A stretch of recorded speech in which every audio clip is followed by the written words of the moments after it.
analyzing Utah's team dynamics, coaching influence, and strategic expectations in the Big 12. Take that ash off and put the GM up there. You talking like a GM. What's up with that?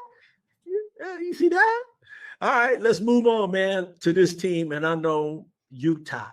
Lynn Roberts went on to she's in LA with the Sparks. And my man, Gavin Peterson, which I like a lot, he's been there only a year and a half as the head coach. And he's coming back. And he lost. I should have wrote her name. I don't want to tear her name up. She's now at UCLA. But he lost his main player to UCLA. But I see Utah. I think I like the LA Snead from San Antonio. I like her, and she's competing from that spot, competing for that point guard spot. And then they got the transfer young lady who was there at first, and then she transferred to Virginia Tech. Now she's back, Mary Wilk. So I don't know much about Utah. I do know the head coach, and I know that they're going to be competitive. You guys played against them, but I know GP is going to get a lot out of them. So you guys can help me with Utah. They got them as 8. They got that. Kind of crazy. I'm not going to lie, because the Utah, like, obviously I'm imagining Utah back in the day when they're just their prime core.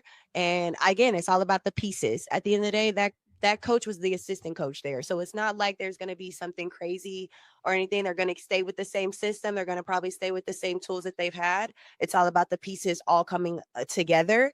And I think having that return vet come back, and she know what's happening with the chip on her shoulder coming from Georgia Tech, a whole different conference, being able to come in and bring that experience, I think that'll be good for them. Again, it's going to be who can bring their pieces best together at the end of the day. But I am excited to kind of see, how they look. I don't think 8, but maybe. I mean, maybe they'll stay at 8 for now, but I do think they could climb if they use their pieces right. Just if they're, because their defense, if I can't remember what the zone, it's like a zone man they would play.